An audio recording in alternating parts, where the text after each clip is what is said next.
დაინტერესებისთვის. პირველ რიგში მცირე კომენტარს გავაკეთებდი. დასანანია, როდესაც ჩვენ ვისმენთ ქალაქის მერისგან ამ პოზიციას და ახსნას იმისა, რაც დღეს ხდება საჯარო სამსახურის სისტემაში და კონკრეტულად ქალაქ თბილისის მერიაში. თქვენ რამდენიმე თვეა ადევნებთ პროცესს გათავისუფლებების მთელი სერია კი ბატონო, ბევრჯერ ასევე მერის თანამშრომლებით. კი ბატონო და ამისთვის განსაკუთრებული მადლობა მინდა გადავუხადო ტევ-პირველს და ყველა თავისუფალ მედიას, რომელიც დროს არიშურებს იმისაც, რომ ეს საკითხები იყოს გაჟღერებული, იმიტომ რომ რეალურად ძალიან მძიმე პროცესი არის. სუბთად ადამიანური პრობლემები არის და ადამიანური სიქით უკვე არის სახელმწიფოს წინააღმდეგ მიზანმიმართული ქმედებები, რომელიც აზიანებს რეალურად საჯარო სამსახურის სისტემას საქართველოში. რაც შემეხება მე მუშაობდი ქალაქ თბილისის მერიის ეკონომიკური განვითარების საქალაქო სამსახურში. რა თქმა უნდა, ჩემ შემთხვევაშიც როგორც დანარჩენი თანამშრომლების შემთხვევაშიც მიზეზი რომ ვერაფერი ვერ მოიფიქრეს, ადგნენ და ბოლოს ამ გამოგონილი რეორგანიზაციის საფუძველზე გააუქმეს შტატი და რის საფუძველზეც აღმოჩნდი მეც ერთ-ერთი გათავისუფლებული. რეალურ მიზეზს რას უკავშირებთ? თქვენი ისტორია მოგვიყევით, რეალური მიზეზი სისტემას თვალში. რეალური მიზეზი რა თქმა უნდა ის იყო პოლიტიკური, იქიდან იმის გათვალისწინებით რომ ჯერ კიდევ 28 ნოემბერს, როდესაც ირაკლი კობახიძემ გააკეთა განცხადება, რომ გადაიდებოდა პროცესი ევროინტეგრაციის, შემდგომ უკვე რა თქმა უნდა ამან გამოიწვია აღშფოთება და ბრაზი თავად საჯარო მოხელეებში, იმიტომ რომ საჯარო მოხელებმა ზუსტად იციან რას ნიშნავს ამ სახელმწიფოსთვის ევროინტეგრაცია და რომ არ შეიძლება არც ერთი დღით ამის შეჩერება. აქედან გამომდინარე გაჩნდა ბუნებრივი პროტესტი საჯარო მოხელეებში და ეს არ იყო მხოლოდ მერია, ხო, თქვენ ნახეთ დაიწყო საგარეო საქმეთა სამინისტრო. არ იყვნენ მხოლოდ საჯარო მოხელეები, ეს არ იყო მხოლოდ მერია. მაგრამ განსაკუთრებით მნიშვნელოვანი იყო ამ პროცესში საჯარო მოხელეების ჩართულობა. დიპლომატებიც იყვნენ ეს ადამიანები ყველა პროცესში, ევროინტეგრაციის პროცესში და ყველა უკვე მიღწეულ წარმატების პროცესში იყვნენ ჩართულები და საკმაოდ დიდი წვლილი მიუძღვით საჯარო მოხელეებს იმაში, რომ საქართველოს თუნდაც დღეს საქართველოს აქვს კანდიდატის სტატუსი, ხო? იმიტომ რომ ბიუროკრატიულ დონეზე ამაში იყო ჩართული ასობით და ათასობით საჯარო მოხელე, ხო? ესე არის და აქედან გამომდინარე იმ სამუშაოს შემდეგ დაახლოების და შემდეგ ამის ანგარიშებს. ყველაზე უკეთ იციან საჯარო მოხელეებმა რას ნიშნავს ამ ქვეყნისთვის ევროინტეგრაცია, რომ არ შეიძლება ამ პროცესის ერთი დღითაც კი გადავადება და ამაზე გაჩნდა ბუნებრივი პროტესტი ისე რომ ასობით საჯარო მოხელემ დააფიქსირა საკუთარი აზრი, მხოლოდ და მხოლოდ საკუთარი აზრი გამოხატა და ნახეთ ჩვენ კონკრეტული მოწოდება, რომ უნდა ყოფილიყო დაცული კონსტიტუციის 78 მუხლი და თუ გავიხსენებთ, სწორედ მათვე შეიტანეს ბოლო საკონსტიტუციო ცვლილებები, იყო სწორედ მათივე ჩანართი, რომ ყველა სახელმწიფო ყველა დაწესებულებამ უნდა გააკეთოს ყველაფერი იმისათვის, რომ დააჩქაროს ქვეყნის ევროინტეგრაცია, ევროატლანტიკური ინტეგრაცია და შესაბამისად ამისკენ იყო მხოლოდ და მხოლოდ მოწოდება და რა თქმა უნდა მოწოდება იმაზე, რომ ჩვენ ვეწინააღმდეგობოდით ამ პროცესის რაიმე ფორმით გადადებას, ხო? ეს იყო და ეს. ამის შემდგომ ჩვენ ვნახეთ უკვე მეორე დღეს ბატონი მერის განცხადება, რომ ეს იყო რეალურად თვითლუსტრაციის პროცესი, რომ ამ ადამიანებმა საკუთარი თავი გამოაჩინეს, რომ თითქოს დაწყებული იყო რეორგანიზაცია და ყველას თავის გზაზე გაუმარჯოს და თურმე ეს იყო რაღაცა გარკვეული საბოტაჟის მცდელობა თუ სახელმწიფოს ჩამოშლის მცდელობა და რასაც ის გუშინ გძირის გამოთხრას ეძახდა, ჩვენთვის ეს არის კონსტიტუციის და საჯარო მოხელის ფიცის დაცვის ერთგულება, ხო? იმიტომ რომ ნებისმიერი საჯარო მოხელე, როდესაც შედის საჯარო სამსახურის სისტემაში, ჯერ პირველ რიგში დებს საჯარო მოხელის ფიცს და ის ვალდებულია, რომ აღასრულოს და დაიცვას კონსტიტუცია, დაიცვას მოქალაქეთა ინტერესები, დაიცვას ქვეყნის ინტერესები და ჩვენთვის ამოსავალი ეს იყო. მათთვის თუ ამოსავალი არის პარტიის ინტერესი, ჩვენთვის ამოსავალი იყო სახელმწიფოებრივი ინტერესი. ანუ ახმებშია ძალიან დიდი სხვა. თქვენ აქციაზე გადიოდით პეტიციას ხელი მოწერთ, ანუ ორი პეტიციასაც ხელმომწერთ, ხო? აი რაღაცნაირად ვიდრე თქვენი შტატი გაუქმდებოდა, როგორც მივხვდი, ეს მოხდა, ხო, თქვენ შემთხვევაში. ანუ რამე საუბრები იყო ამ თემაზე, რომ აი რაღაცნაირად პირადად ჩემ შემთხვევაში ნამდვილად არ ყოფილა არავითარი ზეწოლა, მე სამკაფიოდ მქონდა გამოხატული ჩემი პოზიცია, რომ ვეწინააღმდეგებოდი რაიმე ფორმით გადადებას ევროინტეგრაციის, ასევე ყველასთვის ცალსახა იყო, რომ მათ შორის ჩემი კოლეგებისთვისაც რომ აქციებზეც დავდიოდი აქტიურად, ну მოკლედ აქტიური ვიყავი ამ პროცესში. თუმცა ეს არ ნიშნავს, რომ ჩემზე რო არ იყოს ეწოლა, არ იყო დანარჩენ საჯარო მოხელეებზე.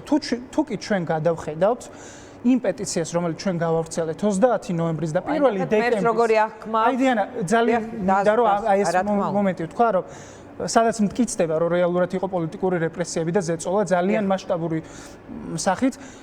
თუ კი ჩვენ შევხედავთ 1 დეკემბრის მდგომარეობით ხელმომწერთა რაოდენობას თანამშრომლობის, მაშინ იყო 250-მდე ხელმომწერი. შემდგომ აი დღეს რომ გადავხედოთ ამ პეტიციას, არის 160-ზე ოდნავ მეტი, 160 თანამშრომელი. უკან გაიწვია დაახლოებით 80-ზე მეტმა თანამშრომელმა. ეს ერთადერთ რამეს ამტკიცებს, რომ ყველა ამ თანამშრომელზე მიდიოდა ზეწოლა. ასევე პოლიტიკურ ზეწოლას ამტკიცებს ის ფაქტი, რომ ან შეიძლება მიხვდნენ, რომ ეს სამსახურის დატოვება დაუჯდებოდათ პროცესი ისე წავიდა. ეს რა თქმა უნდა ნიშნავს პოლიტიკურ ზეწოლას. ბევრი მათგანთან საუბრებიც იყო, ბევრი მათგანი ამას არც მალავდა, საჯაროდ ამბობდა, თანამშრომლებთან მიმოწერაში ამბობდა, რომ მათთან მიმდინარეობდა საუბარი და შინება. რა თქმა უნდა, ეს სამსახურისგან გათავისუფლებას უკავშირდებოდა. როდესაც ამ ქვეყანაში ვიცხოვრობდა, ჩვენ ვიცით, რომ რა პრობლემებთან არის დაკავშირებული. ხელმოწერა უკან წაღებული ადამიანები დარჩნენ სისტემაში. კი. ამას საუბრობს ზუსტად პოლიტიკურ რეპრესიებზე მეტყველებს. დაახლოებით 70-მდე ადამიანია უკვე გათავისუფლებული. ხო, თითქმის აბსოლუტურად ყველა მათგანი თითქმის არის ხელმომწერი. თუ ეს არ არის პოლიტიკური ზეწოლა და პოლიტიკური რეპრესია, რატო აღმოჩნდა, მაშინ რეორგანიზაცია ხელმომწერი ადამიანების ეხება ხელმომწერ ადამიანებს. და არა მხოლოდ ეს. ეს ერთ-ერთი არგუმენტია, რა თქმა უნდა, იმის თაობაზე, რომ რეალურად იყო პოლიტიკური რეპრესია, რომ ყველა ხელმომწერი თითქმის არის გათავისუფლებულებიდან თითქმის ყველა ხელმომწერი არის გათავისუფლებული რეალურად. და თუ კი ჩვენ ასევე გადავხედავთ იმ მოვლენებს, რომელიც ნოემბრის ანუ დეკემბრიდან დაიწყო და დღემდე მიმდინარეობს, ნახავთ, რომ მაგალითად რეორგანიზაციის პირველი ბრძანება, რომელიც მერმა გამოსცა, ეფუძნებოდა მანამდე არსებულ კანონს, იმ საჯარო სამსახურის შესახებ კანონს, რომელიც უფრო მეტად იცავდა საჯარო მოხელებს, ანუ მეტი გარანტიები ჰქონდა. ეს შესაბამისად უფრო ართულებდა ამ თანამშრომლების სისტემიდან გაშვებას, ასე რომ თქვა და უსამსახუროდ დატოვებას. ამიტომ პროცესში პარლამენტმა დააწია უფრო დრაკონული კანონმდებლობა, რომელიც ართმევდა საჯარო არაერთი და მათ შორის რომლებიც ეხება საჯარო. ეს იყო საკმაოდ ფორსირებული პროცესი. თუ გახსოვთ თქვენს, არც არაფერი არ უშლიდათ ხელს, იმიტომ რომ პარლამენტშიც მარტონი ისხდნენ და შესაბამისად ძალიან სწრაფად განიხილეს და აქედან გამომდინარე ეს კანონმდებლობა, რომელიც მივიღეთ, ფაქტობრივად შეუძლებელს ხდიდა საჯარო მოხელის დაცვას, არა მხოლოდ იმის გარო გათავისუფლებული ყოფილიყო, უფლებების დარღვეული უფლებების აღდგენის შესაძლებლობასაც კი ართმევს, ანუ სასამართლოში როცა მიდის გათავისუფლებული საჯარო მოხელე და ამტკიცებს, რომ უკანონოდ გაათავისუფლეს, ამ სასამართლოს პირობებშიც კი თუ დადგინდა, რომ საჯარო მოხელე გათავისუფლდა უკანონოდ, მხოლოდ ერთადერთი რაც შეიძლება მიიღოს გათავისუფლებულმა საჯარო მოხელემ არის 3 თვის განაცვლური კომპენსაცია. ანუ ფაქტობრივად დაეკარგა უფლება, რომ უკან აღდგეს დაკარგულ პოზიციაზე. ხო, ესეც მიანიშნებს იმას, რომ ისინი მოგების შემთხვევაში. ამიტომ ამბობ, რომ ისინი ზუსტად იყვნენ დარწმუნებული, რომ ახორციელებდნენ პოლიტიკურ რეპრესიას და ამ შეცვლილ კანონმდებლობაშიც კი ბოლომდე დაიზღვიეს თავი, რომ ეს ადამიანები სისტემაში აღარ შებრუნებულიყვნენ უკან. ასევე დიანა ჩვენ ვიხილეთ გათავისუფლების პროცესი რამდენიმე ეტაპად. პირველი პროცესი დაიწყეს დეკემბერში და ნახეთ ეს ერთბაშად ხო 250 თანამშრომლის გაშვება რთულია ხო რა თქმა უნდა და ეს თავად ეს თქვა რომ მაშინა პოლიტიკური რეპრესია რომ ყოფილიყო 200-ს გაუშვებთ. აი მიუყვეთ ახლა ხო დეკემბერში გაუშვეს. უსმინეთ თქვენ ამ კომენტარს. რა თქმა უნდა დეკემბერში გაუშვეს პირველ ეტაპზე შრომითი ხელშეკრულებით დასაქმებული პირები, ანუ ეგრეთ წოდებული შტატგარეშე თანამშრომლები, რომლებზეც ავრცელდებოდა კანონი საჯარო სამსახურის შესახებ და მათი გაშვება რეორგანიზაციის გარეშე შეიძლებოდა. შემდგომ ეტაპზე უკვე ჩვენ აღმოვჩდით სამიზნე და ვნახეთ უკვე შტატიანი, ანუ პროფესიული საჯარო მოხელეების გათავისუფლება და ახლა უკვე ასევე არიან დარჩენილი ხელმომწერი საჯარო მოხელეები, რომლებიც ჯერ კიდევ მუშაობენ მერიაში, თუმცა ის ოფიციალურად არ არის დასრულებული რეორგანიზაცია და შეიძლება ნებისმიერ დროს ასევე ვიხილოთ კიდევ ხელახალი ტალღა გათავისუფლებულების, მაგრამ გარდა ამ პრობლემისა, აი კიდევ რა ამტკიცებს, რომ ასე რომ ვთქვათ, მეტი სიცხადე რო შევძინოთ პროცესს, რომ ნამდვილად პოლიტიკური მიზნით იყო.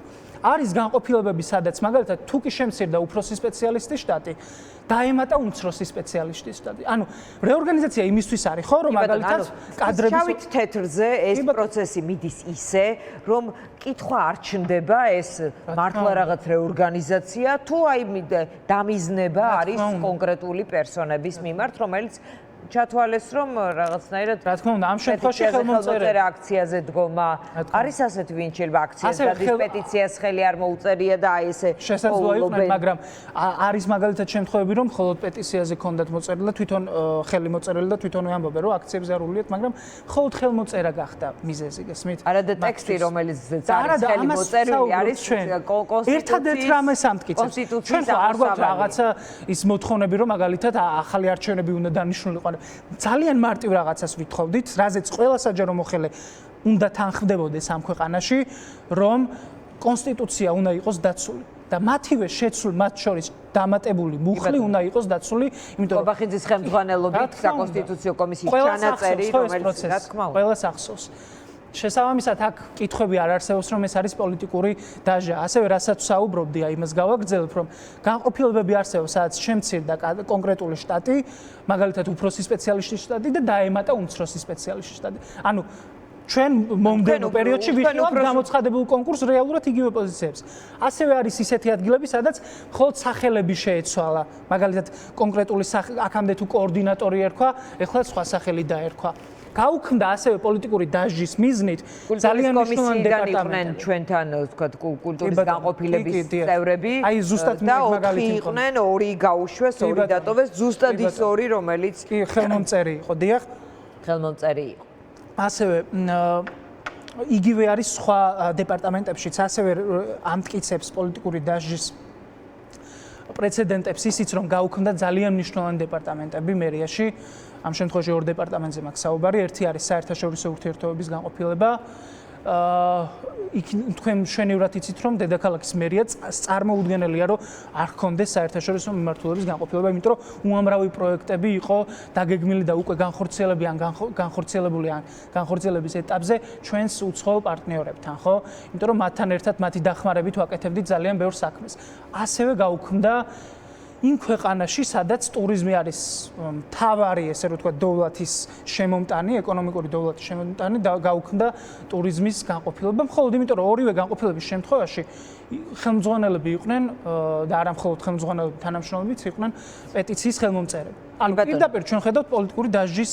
კი ბატონო, რა შეიძლება იყოს რეაგირება? თქვენ ამბობთ სასამართლო ისიც მოგების შემთხვევაში სამთვიან კომპენსაციას ითვალისწინებს და ეს შეიძლება პროცესში დახარჯო ან შეიძლება რაღაც კონკრეტული ორგანიზაციებმა ვთქვათ საზოგადოებრივ საწყისებზე დაგეხმაროთ, არ ვიცი ეს როგორ აი რა შეიძლება ბერკეტი რა გაქვს ხელს? სამოქალაქო საზოგადოება არის ჩართული სამოქალაქო საზოგადოების ორგანიზაციები არიან აქტიურად ჩართული და პირველ ეტაპზე რა თქმა უნდა დაგეგმილია სარჩელების შეტანა, ინდივიდუალური სარჩელების შეტანა და იმიტომ რომ ბევრი ადამიანი თითქმის სრული უმრავლესობა თulis რომ არის უკანონო და დისკრიმინაციის გამო გათავისუფლებული საჯარო სამსახურიდან პირველ რიგში რა თქმა უნდა იქნება სასამართლო დავა ასევე შეიძლება რომ იყოს ევროპის სასამართლოშიც, ხო? დავა უკვე შემდგომ ეტაპებზე, თუ კი აქ ვერ მივაღწიეთ სამართალს.